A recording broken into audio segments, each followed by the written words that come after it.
አርቲስት ገነት ንጋቱና ረዳት ፕሮፌሰር ሙልጌታ ጅዋሬ ከ14 ዓመታት መለያየት በኋላ ልጅ ወልደዋል። ላለፉት አይፎን ለመግዛት ጓደኛውን የሸጠው ወጣት መነጋገሪያ ሆነ። ከወደ ፓኪስታን የ18 ዓመት ወጣት አዲሱን አይፎን 17 ለመግዛት በሚል የረጅም ጊዜ ጓደኛውን በኦንላይን መገበያያ ላይ ለሽያጭ እንዳቀረበው ፓኪስታን .9 ዘግቦታል። በበርካታ ሀገር ሞላሽ እንዴ አራት ቀን ልጅ ያላችሁን ጓደኞችም ወዳጆችም ቤተሰቦችም አው ሞልቶኛል፣ በጣም ደስ ብሎኛል። ሰላም ውድ የዩቲዩብ ቻናል ቤተሰቦች እንዴት ናችሁ? ዛሬም እንግዲህ እንደተለመደው የተለያዩ አዝናኝ አስቂኝና ወቅታዊ አዳዲስ መረጃ ያላችሁን ቪዲዮዎች ይዤላችሁ መጥቻለሁ። አሪፍ ቆይታ እንደሚኖረን እርግጠኛ ስለሆንኩኝ ቪዲዮ ላይክ በማድረግ ጀምሩ። ሀሳባችሁን ኮሜንት ላይ ጻፉልኝ። ለዚህ ቻናል አዲስ ሆናችሁ ደግሞ ሰብስክራይብ በማድረግ ቤተሰብ መሆን ትችላላችሁ። ወደ መረጃዎቹ ከማለፋችን በፊት እንግዲህ ሁልጊዜ እንደምናደርገው ከአዝናኝና አስቂኝ ቪዲዮዎች እንጀምር። አሞራ ድሮን ሲያሽኮረምም አይቻል።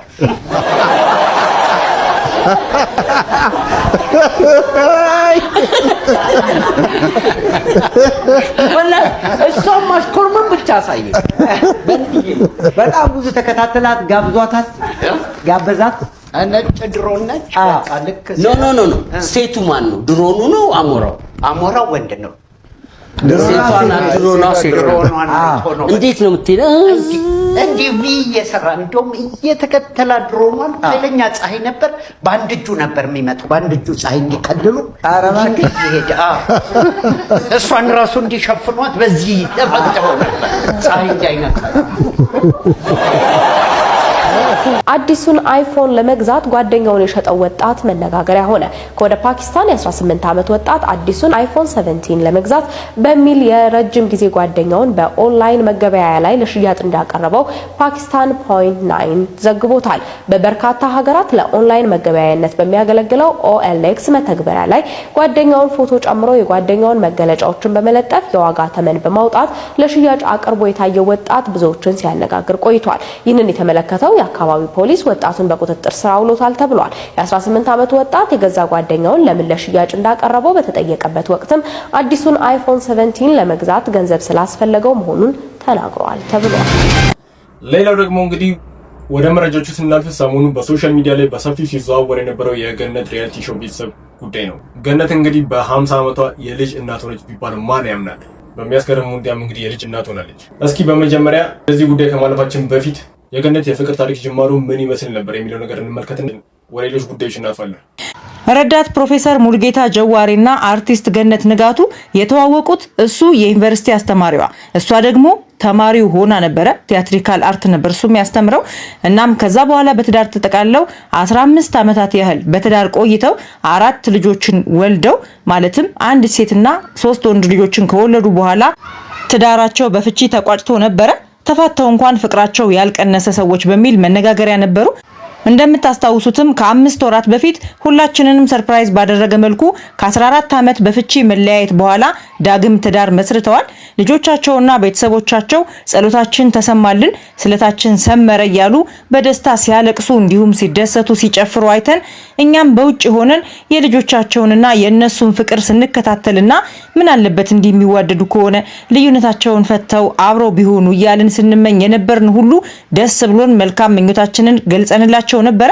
የዛሬ ወር ገደማም የመጀመሪያ ልጃቸው መክሊት በህግ የመጀመሪያ ዲግሪዋን ይዛ የምርቃት ፕሮግራም አዘጋጅተውላት ነበር። እናም በፕሮግራሙ ላይ ገነት ንጋቱና ሙሉ ቤተሰቦቿ በሀበሻ ልብስ ደምቀው ነበር። በተለይ መክሊትና ገኒ ተመሳሳይ ቆንጆ ቀሚስ ነበር ያደረጉት።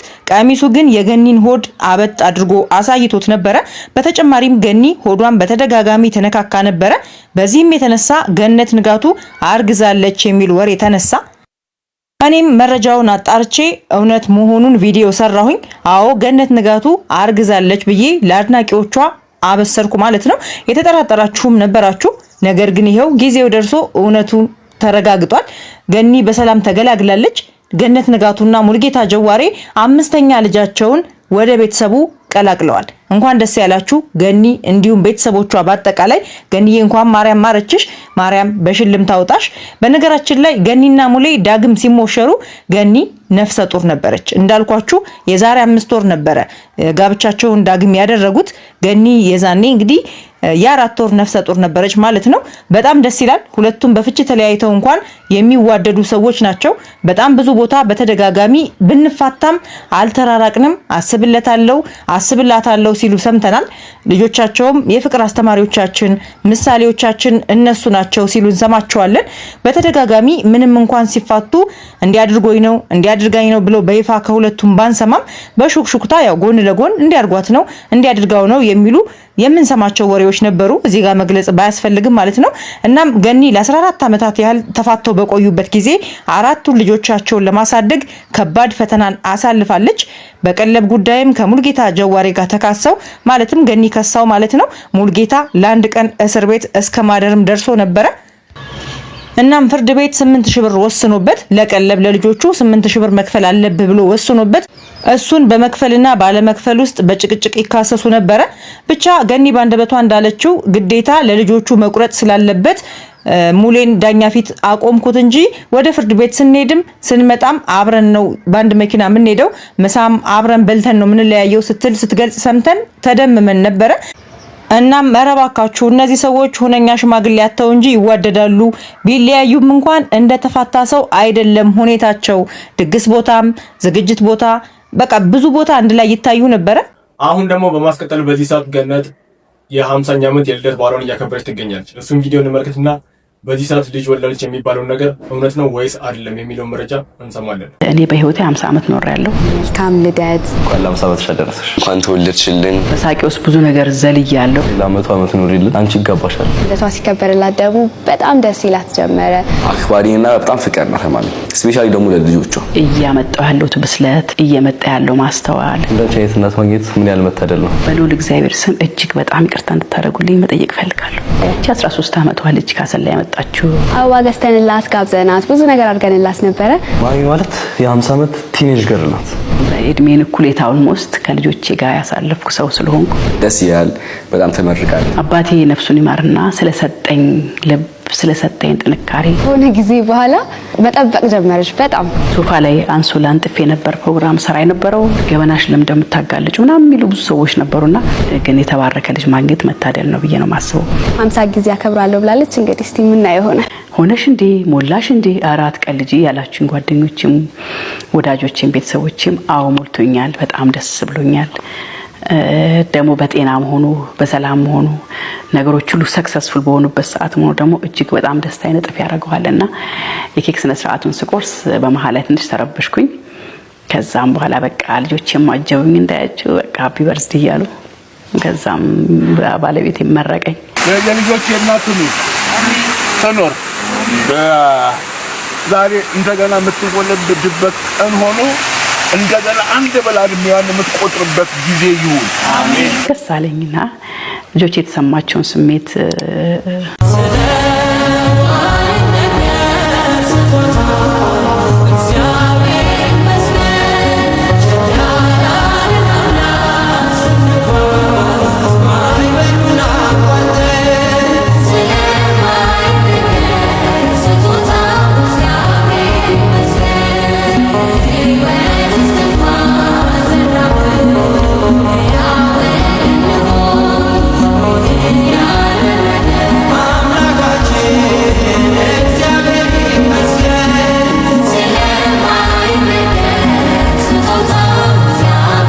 አርቲስት ገነት ንጋቱና ረዳት ፕሮፌሰር ሙልጌታ ጅዋሬ ከ14 ዓመታት መለያየት በኋላ ልጅ ወልደዋል። ላለፉት 14 ዓመታት ተለያይተው የነበሩትና በልጆቻቸውና በዘመድ አዝማድ አማካኝነት ከ6 ወር በፊት በደማቅ ሁኔታ ዳግም ባልና ሚስት የሆኑት ተወዳጁ አርቲስት ገነት ንጋቱና ረዳት ፕሮፌሰር ሙልጌታ ጅዋሬ በድጋሚ ልጅ መውለዳቸው ተሰምቷል። አርቲስቷም በኢንስታግራም ገጿ ላይ ከላይ የምትመለከቱት ምስልና እግዚአብሔር ይመስገን ከሚል መልእክት ጋር አጋርታለች።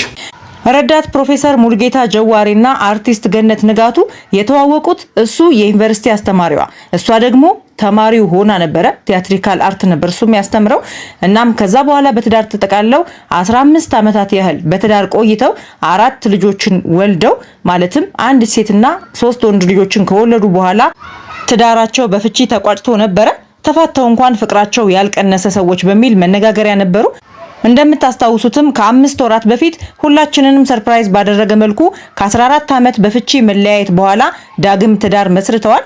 ልጆቻቸውና ቤተሰቦቻቸው ጸሎታችን ተሰማልን፣ ስለታችን ሰመረ እያሉ በደስታ ሲያለቅሱ እንዲሁም ሲደሰቱ ሲጨፍሩ አይተን እኛም በውጭ ሆነን የልጆቻቸውንና የነሱን ፍቅር ስንከታተልና ምን አለበት እንደሚዋደዱ ከሆነ ልዩነታቸውን ፈተው አብረው ቢሆኑ እያልን ስንመኝ የነበርን ሁሉ ደስ ብሎን መልካም ምኞታችንን ገልጸንላቸው ነበረ። የዛሬ ወር ገደማም የመጀመሪያ ልጃቸው መክሊት በህግ የመጀመሪያ ዲግሪዋን ይዛ የምርቃት ፕሮግራም አዘጋጅተውላት ነበረ። እናም በፕሮግራሙ ላይ ገነት ንጋቱና ሙሉ ቤተሰቦቿ በሀበሻ ልብስ ደምቀው ነበር። በተለይ መክሊትና ገኒ ተመሳሳይ ቆንጆ ቀሚስ ነበር ያደረጉት። ቀሚሱ ግን የገኒን ሆድ አበጥ አድርጎ አሳይቶት ነበረ። በተጨማሪም ገኒ ሆዷን በተደጋጋሚ ተነካካ ነበረ። በዚህም የተነሳ ገነት ንጋቱ አርግዛለች የሚል ወሬ ተነሳ። እኔም መረጃውን አጣርቼ እውነት መሆኑን ቪዲዮ ሰራሁኝ። አዎ ገነት ንጋቱ አርግዛለች ብዬ ለአድናቂዎቿ አበሰርኩ ማለት ነው። የተጠራጠራችሁም ነበራችሁ። ነገር ግን ይሄው ጊዜው ደርሶ እውነቱን ተረጋግጧል። ገኒ በሰላም ተገላግላለች። ገነት ንጋቱና ሙልጌታ ጀዋሬ 5ኛ ልጃቸውን ወደ ቤተሰቡ ቀላቅለዋል። እንኳን ደስ ያላችሁ ገኒ እንዲሁም ቤተሰቦቿ በአጠቃላይ። ገኒዬ እንኳን ማርያም ማረችሽ፣ ማርያም በሽልም ታውጣሽ። በነገራችን ላይ ገኒና ሙሌ ዳግም ሲሞሸሩ ገኒ ነፍሰ ጡር ነበረች። እንዳልኳችሁ የዛሬ 5 ወር ነበረ ጋብቻቸውን ዳግም ያደረጉት። ገኒ የዛኔ እንግዲህ የ4 ወር ነፍሰ ጡር ነበረች ማለት ነው። በጣም ደስ ይላል። ሁለቱም በፍቺ ተለያይተው እንኳን የሚዋደዱ ሰዎች ናቸው። በጣም ብዙ ቦታ በተደጋጋሚ ብንፋታም አልተራራቅንም፣ አስብለታለሁ አስብላታለሁ ሲሉ ሰምተናል። ልጆቻቸውም የፍቅር አስተማሪዎቻችን ምሳሌዎቻችን እነሱ ናቸው ሲሉ እንሰማቸዋለን። በተደጋጋሚ ምንም እንኳን ሲፋቱ እንዲያድርጎኝ ነው እንዲያድርጋኝ ነው ብሎ በይፋ ከሁለቱም ባንሰማም በሹክሹክታ ያው ጎን ለጎን እንዲያርጓት ነው እንዲያድርጋው ነው የሚሉ የምንሰማቸው ወሬዎች ነበሩ። እዚህ ጋር መግለጽ ባያስፈልግም ማለት ነው። እናም ገኒ ለ14 ዓመታት ያህል ተፋተው በቆዩበት ጊዜ 4 ልጆቻቸውን ለማሳደግ ከባድ ፈተናን አሳልፋለች። በቀለብ ጉዳይም ከሙልጌታ ጀዋሬ ጋር ተካሰው ማለትም ገኒ ከሳው ማለት ነው። ሙልጌታ ለአንድ ቀን እስር ቤት እስከ ማደርም ደርሶ ነበረ። እናም ፍርድ ቤት 8000 ብር ወስኖበት ለቀለብ ለልጆቹ 8000 ብር መክፈል አለበት ብሎ ወስኖበት እሱን በመክፈልና ባለመክፈል ውስጥ በጭቅጭቅ ይካሰሱ ነበረ። ብቻ ገኒ ባንደበቷ እንዳለችው ግዴታ ለልጆቹ መቁረጥ ስላለበት ሙሌን ዳኛ ፊት አቆምኩት እንጂ ወደ ፍርድ ቤት ስንሄድም ስንመጣም አብረን ነው ባንድ መኪና የምንሄደው፣ ምሳም አብረን በልተን ነው የምንለያየው ስትል ስትገልጽ ሰምተን ተደምመን ነበረ። እናም መረባካችሁ እነዚህ ሰዎች ሁነኛ ሽማግሌ ያተው እንጂ ይዋደዳሉ። ቢለያዩም እንኳን እንደ ተፋታ ሰው አይደለም ሁኔታቸው። ድግስ ቦታም ዝግጅት ቦታ በቃ ብዙ ቦታ አንድ ላይ ይታዩ ነበረ። የአርቲስት ገነት ንጋቱ እንዲሁም የረዳት ፕሮፌሰር ሙልጌታ ጀዋሬ እና የልጆቻቸው በአጠቃላይ የገኒ ቤተሰብ ሪያሊቲ ሾው ተከታታዮችና አድናቂዎቻቸው የሆናችሁ በሙሉ እንኳን ደስ ያላችሁ። ገኒ 5ኛ ልጃቸውን በሰላም ተገላግላለች። ከወር በፊት ነበረ እርጉዝ መሆኗን ያወቅነውና እኔም ቪዲዮ ሰርችበት አዎ ገኒ እርጉዝ ናት ብዬ እርጉዝነቷን ያረጋገጥኩላችሁ። አሁን ደግሞ ልጇን በሰላም ተገላግላለች። ገኒዬ እንኳን ማርያም ማረችሽ። ረዳት ፕሮፌሰር ሙልጌታ ጀዋሬና አርቲስት ገነት ንጋቱ የተዋወቁት እሱ የዩኒቨርሲቲ አስተማሪዋ እሷ ደግሞ ተማሪው ሆና ነበረ። ቲያትሪካል አርት ነበር እሱ የሚያስተምረው። እናም ከዛ በኋላ በትዳር ተጠቃለው 15 ዓመታት ያህል በትዳር ቆይተው 4 ልጆችን ወልደው ማለትም አንድ ሴትና 3 ወንድ ልጆችን ከወለዱ በኋላ ትዳራቸው በፍቺ ተቋጭቶ ነበረ። ተፋተው እንኳን ፍቅራቸው ያልቀነሰ ሰዎች በሚል መነጋገሪያ ነበሩ። እንደምታስታውሱትም ከ5 ወራት በፊት ሁላችንንም ሰርፕራይዝ ባደረገ መልኩ ከ14 ዓመት በፍቺ መለያየት በኋላ ዳግም ትዳር መስርተዋል። ለዛሬ ወር ገደማም የመጀመሪያ ልጃቸው መክሊት በህግ የመጀመሪያ ዲግሪዋን ይዛ የምርቃት ፕሮግራም አዘጋጅተውላት ነበረ። እናም በፕሮግራሙ ላይ ገነት ንጋቱና ሙሉ ቤተሰቦቿ በሀበሻ ልብስ ደምቀው ነበር። በተለይ መክሊትና ገኒ ተመሳሳይ ቆንጆ ቀሚስ ነበር ያደረጉት። ቀሚሱ ግን የገኒን ሆድ አበጥ አድርጎ አሳይቶት ነበረ። በተጨማሪም ገኒ ሆዷን በተደጋጋሚ ተነካካ ነበረ። ጊዜው ደርሶ እውነቱ ተረጋግጧል። ገኒ በሰላም ተገላግላለች። ገነት ንጋቱና ሙልጌታ ጀዋሬ 5ኛ ልጃቸውን ወደ ቤተሰቡ ቀላቅለዋል። ተወለዱ። የእውነት ገነት ወለድሽ? ለካ ሰው ጋይስ በር ከዘጋ በኋላ ቀልብ የለው። የእውነት ግን ወለዱ?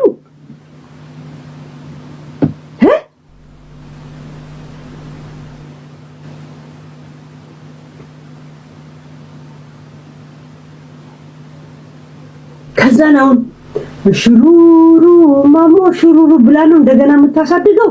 እግዚአብሔርን በዚህ እድሜ አሁን እናቷ እንኳን ብታያት ምን ትላታለች? እናቷ ከሷ ጋር ነው የምትኖረው፣ ትልቅ ሰው ናትና በዚህ እድሜ አሁን ልጇ እንደዚህ ወሲብ እንደምታረግ ብታስብ እናቷ ራሷ አትጠየፋትም? ጋይስ አትጠየፋትም?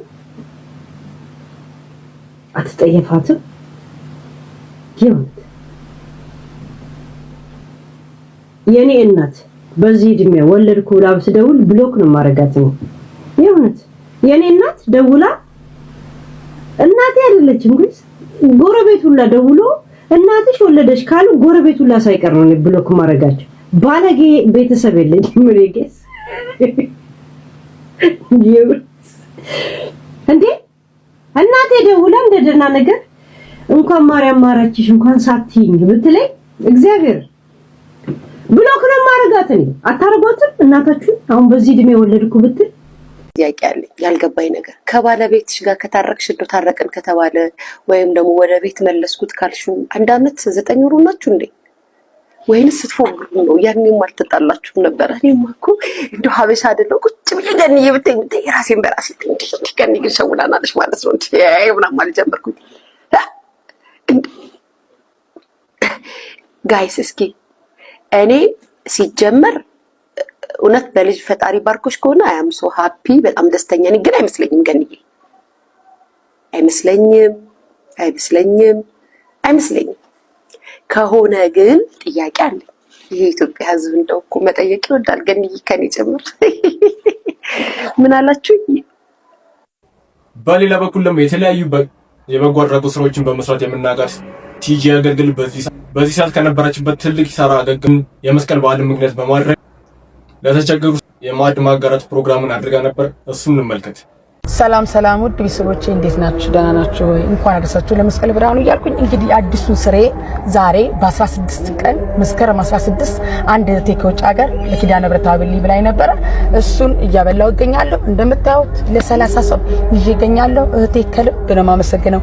እግዚአብሔር ይስጥልኝ እድሜና ጤና አመሰግናለሁ። የመጀመሪያ ቻሌንጅ የኪዳነ ምሕረትን አብልኝ ያልሽው እህቴ ከልብ ነው የማመሰግነው። ውድ ቤተሰቦቼ እንዴት ናችሁ? ሰላም ናችሁ ወይ? ዛሬ እንግዲህ አንድ እህቴ ከውጭ ሀገር የኪዳነ ምሕረትን አብልይ ባለች መሰረት ይሄው እንደምታዩት ይዤ እገኛለሁ። ቻሌንጁ ላይ አብራ ነበረች። እህቴ ከልብ ለማመሰግነው እግዚአብሔር ይስጥልኝ። በድጋሚ እንኳን አደረሳችሁ። ቲጂ አገልግልም እንግዲህ እንደዚህ ሆና በማየቴ በጣም ደስ ብሎኝ ይህ ዘመን እንግዲህ አሪፍ የሥራ ጊዜ እንደውላትም እመኛለሁ። በስነ ምግባሯና በትህትናዋ ትታወቃለች። አርቲስት ሀና መርዓ ጽድቅ ወላጅ አባቷ የሆኑት መላከ ፀሐይ መምህር አባ መርዓ ጽድቅ ጥሩነህ ከዚህ ዓለም ድካም ማረፋቸውም ተሰምቷል። የኚህ ታላቅ መምህር የቤተ ክርስቲያን ቅርስ የሆኑት አባት ሥርዓተ ቀብር በዛሬው ዕለት መፈጸሙም ተሰምቷል። ለወራጅ ዘመዶቻቸው ለቤተ ክርስቲያን እንዲሁም ደግሞ እጅግ በጣም ለምትወዳቸው ልጃቸው ለአርቲስት ሀና መርዓ ጽድቅ መጽናናትን እንመኛለን። የአባታችንንም ነፍስ በአጸደ ገነት ያኖርልን።